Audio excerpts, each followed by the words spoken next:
Hello Mark, my name is Vivian and I'm number 24. I'm the junior from English major.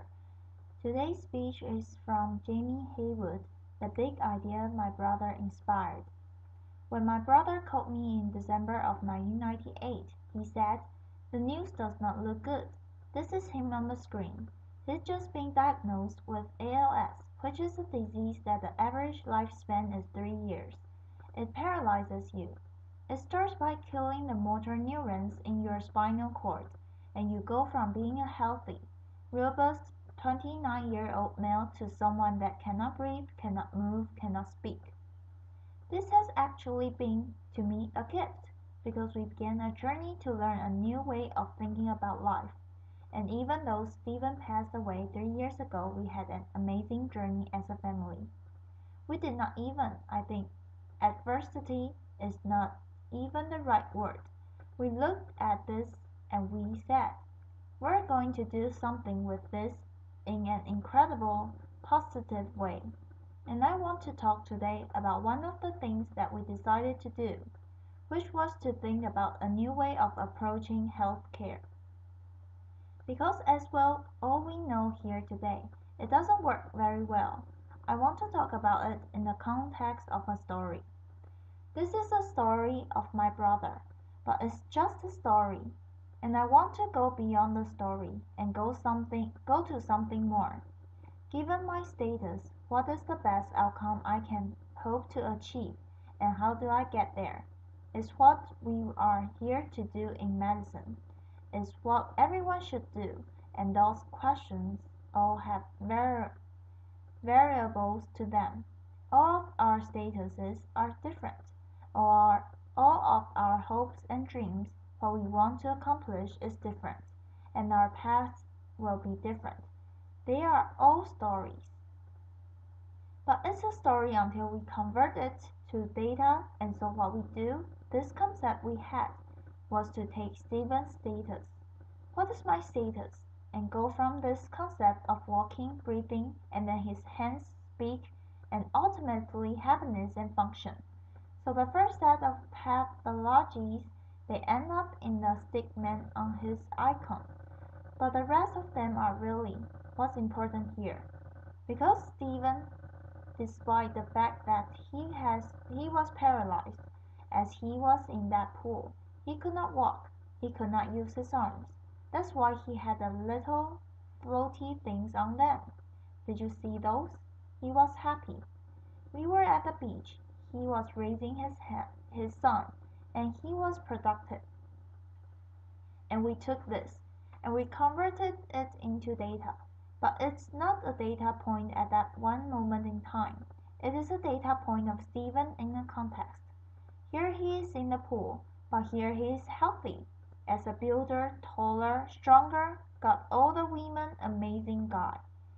Here, he is walking down the aisle, but he can barely walk now, so it's impaired. And he could still hold his wife's hand, but he couldn't do buttons on his clothes, can't feed himself. And here he is, paralyzed completely, unable to breathe and move. Over this time journey, these stories of his life converted to data. He renovated by carriage house when he was completely paralyzed and unable to speak and unable to breathe, and he won an award for historic restoration. So here's Stephen alone, sharing this story in the world, and this is the insight, the thing that we are excited about, because we have gone away from the community that we are. The fact that we really do love each other and want to care for each other. We need to give to others to be successful. So Stephen is sharing this story, but he is not alone. There are so many other people sharing their stories. Not stories in words, but stories in data and words. And we convert that information into this structure, this understanding, this ability to convert those stories into something that is computable, to which we can begin to change the way medicine is done and delivered. We did this for ALS. We can do this for depression, Parkinson's disease, HIV. These are not simple. They are not internet scalable. They require thought and processes to find the meaningful information about the disease. So this is what it looks like when you go to the website. And I'm going to show you what patients like me, the company that myself, my youngest brother, and a good friend from MIT started. Here are the actual patients. There are 45,000 of them, now sharing their stories as data. Here is an MS patient. His name is Mike, and he is uniformly impaired on cognition, vision, walking, sensation. Those are things that are different for each MS patient. Each of them can have a different characteristic. You can see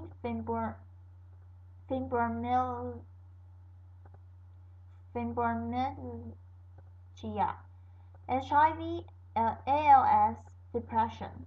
Look at this HIV patient down here, Sydney. It's 2 years of this disease. All of the symptoms are not there, but he is working to keep his CD4 count high and his viral level low, so he can make his life better. But you can aggregate this, and you can discover things about treatments. Look at this, 2,000 people almost on Copaxone. These are patients currently on drugs, sharing data. I love some of this. Physical exercise, prayer. Anyone want to run a comparative effectiveness study on prayer against something? Let's look at prayer. What I love about this, just sort of interesting design problems. These are why people pray. Here's the schedule of how frequently it's a dose. So anyone want to see the 32 patients that pray for 60 minutes a day and see if they are doing better? They probably are. Here they are. It's an open network. Everybody is sharing. We can see it all. Or I want to look at anxiety, because people are praying for anxiety.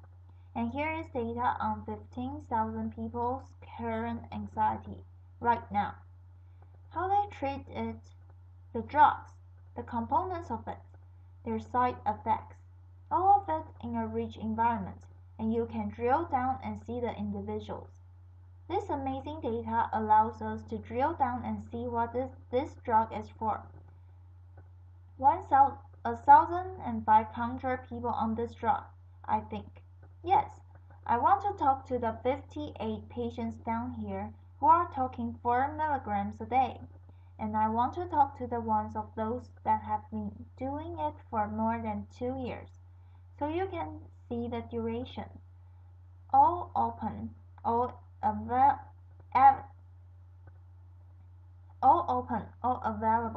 I'm going to log in. And this is my brother's profile. And this is a new version of our platform we're launching right now. This is the second generation. It's going to be in Flash. And you can see here, as this animates over, Steven's actual data against the background of all other patients against this information. The blue band is the 50th percentile. Steven is the 75th percentile, and he has non-genetic ALS. You scroll down in this profile and you can see all of his prescription drugs, but more than that. In the new version, I can look at this interactively. Wait, poor spinal capacity. Doesn't this remind you of a great stock program? Wouldn't it be great if the technology we used to take care of ourselves was as good as the technology we use to make money? That's true. In the side effects for his drug, integrated into that, the stem cell transplant that he had, the first in the world, shared openly for anyone who wants to see it. I love here the I love here the cyberkinetics implant, which was again the only patient's data that was online and available. You can adjust the time scale. You can adjust the symptoms. You can look at the interaction between how I treat my ALS. So you can click down on the ALS tab there. I'm taking 3 drugs to manage it. Some of them are experimental. I can look at my constipation, how to manage it. I can see magnesium citrate and the side effects from that drug all integrated in the time in which they are meaningful. But I want more. I don't want to just look at this cool device. I want to take this data and make something even better. I want my brother's center of the universe and his symptoms and his drugs, and all of the things that interact among those. The side effects to be in this beautiful data galaxy that we can look at in any way we want to understand it. So that we can take this information and go beyond just this simple model of what a record is. I don't even know what a medical record is. I want to solve a problem. I want an application. So can I take this data, rearrange yourself, put the symptoms in the left, the drugs across the top, tell me everything we know about Stephen and everyone else, and what interacts. Years after he's had these drugs, I learned that everything he did to manage his excess saliva, including some position side effects that came from other drugs, were making his constipation worse. And if anyone's ever had severe constipation and you don't understand how much of an impact that has on your life, yes, that was a pun. You're trying to manage this, and this grid is available here, and we want to understand it. No one's ever had this kind of information, so patients have this. We're for patients. This is all about patient healthcare. There are no doctors on your network. This is about the patients. So how can we take this and bring them a tool that they can go back and they can engage the medical system? And we worked hard, and we thought about it, and we said, what's something we can use all the time, that we can use in the medical care system that everyone will understand? So the patients printed it out. Because hospitals usually block us because they believe we are a social network, it's actually the most used feature on the website. Doctors actually love this sheet, and they're actually really engaged. So we went from the story of Stephen and his history to data, and then back to paper, where we went back and engaged the medical care system. And here's another paper. This is the journal, PANS. I think it's the proceeding of the National Academy of Science of the United States of America. You've seen multiple of these today, when everyone's bragging about the amazing things they've done. This is a report about a drug called lithium. Lithium, that is a drug used to treat bipolar disorder, that a group in Italy found slowed ALS down in 16 patients and published it. Now, we'll skip the critics of the paper, but the short story is, if you're a patient, you want to be on the blue line. You don't want to be on the red line. You want to be on the blue line, because the blue line is a better line. The red line is way downhill. The blue line is a good line. So we said, we look at this, and what I love also is that people always accuse these internet sites of promoting bad medicine, and having people do this irresponsibly. So this is what happened when Penance published this. 10% of people in our system took lithium. 10% of the patients started taking lithium based on 16 patients of data in a bad publication. And they call the internet irresponsible. Here's the implication of what happens. There's this one guy named Humberto from Brazil, who unfortunately passed away 9 months ago, who said, "Hey, listen." Can you help us answer this question? Because I don't want to wait for the next trial. It's going to be years. I want to know now. Can you help us? So we launched some tools. We let them track their blood levels. We let them share the data and exchange it. A data network. And they said, Jamie, Yuan, can you guys tell us whether this works or not? And they went around and we talked to people.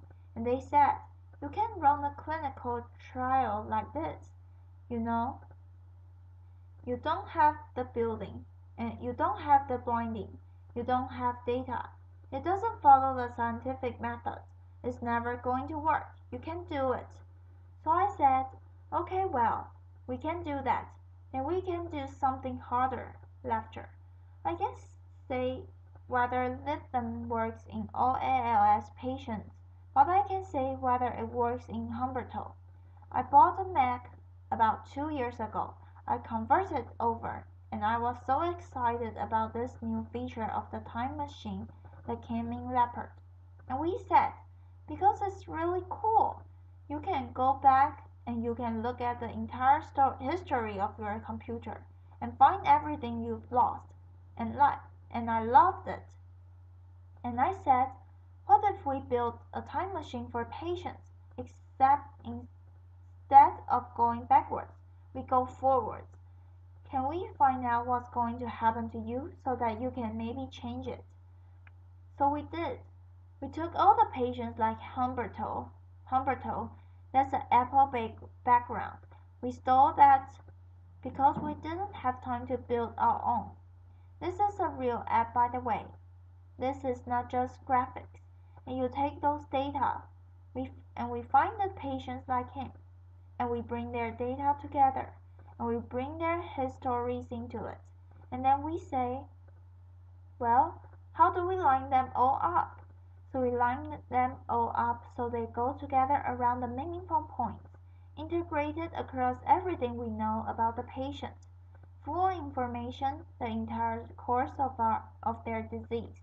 And that's what is going to happen to Humberto, unless he does something. And he took lithium and he went down the line, and it works almost every time. Now the ones that it doesn't work are interesting, but almost all the time it works. It's actually scary. It's beautiful. So we couldn't run a clinical trial. We couldn't figure it out, but we could see whether it was going to work for Humberto. And yeah, all the clinicians in the audience will talk about power and all the standard deviation. We'll do that later, but here is the answer of the mean of the patients that actually decided to take lithium. These are all the patients that started lithium. Is the intent to treat curve. You can see here the blue dots on the top, the light ones.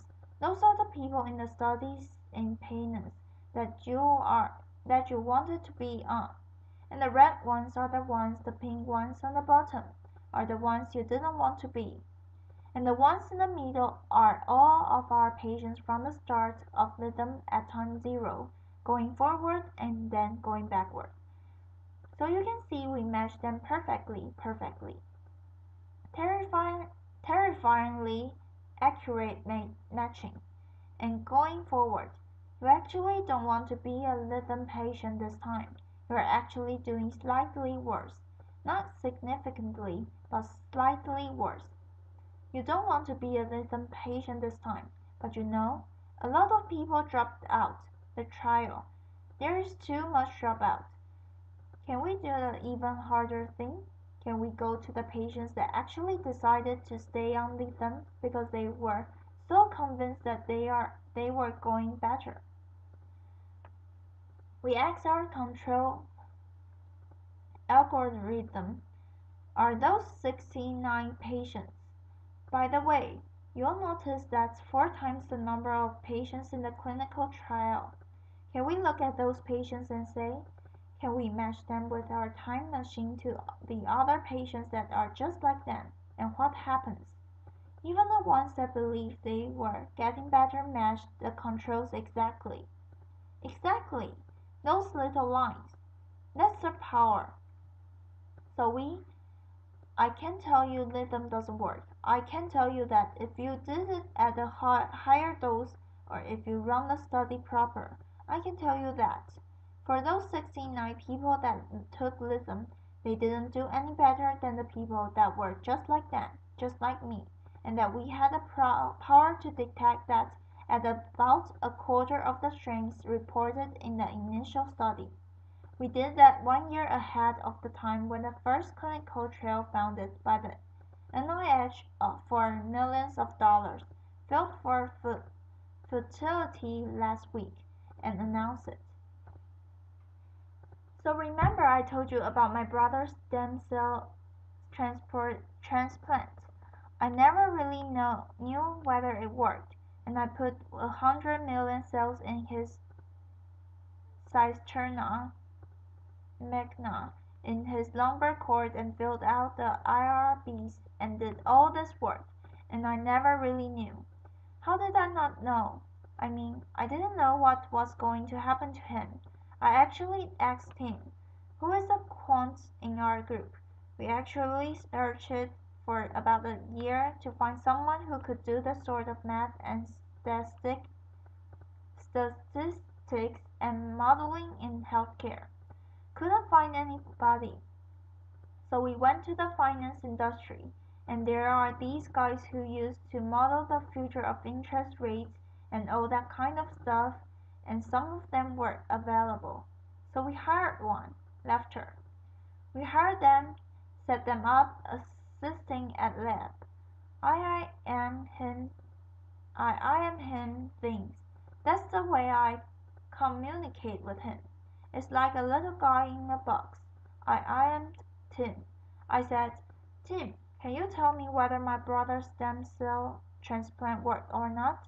And he sent me this 2 days ago. It was that little outliers there. You see that guy that lived a long time?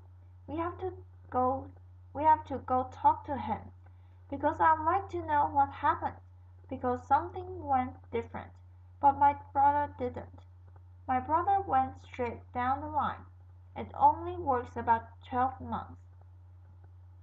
It's the first version of the time machine. First time we ever tried it. We'll try to get it better later about 12 months so far. And you know, I look at this and I get really emotional. You look at the patients, you can drill in all the controls. You can look at them, you can ask them, and I found a woman we found her. She was odd because she had data after she died, and her husband had come in and entered her last functional courses because he knew how much she cared, and I am thankful. I can't believe that these people, years after my brother had died, helped me answer the question about whether an operation I did and spent millions of dollars on years ago worked or not. I wish it had been there when I've done it the first time, and I am really excited that it's here now, because the lab that I founded has some data on a drug that might work, and I'd like to show it. I'd like to show it in real time now, and I want to do that for all of the diseases that we can do that for. I've got to thank the 45,000 people that are doing this social experiment with us. There is an amazing journey we are going on to become human again, to be part of community again, to share of ourselves, to be vulnerable, and it's very exciting. So thank you. Applause.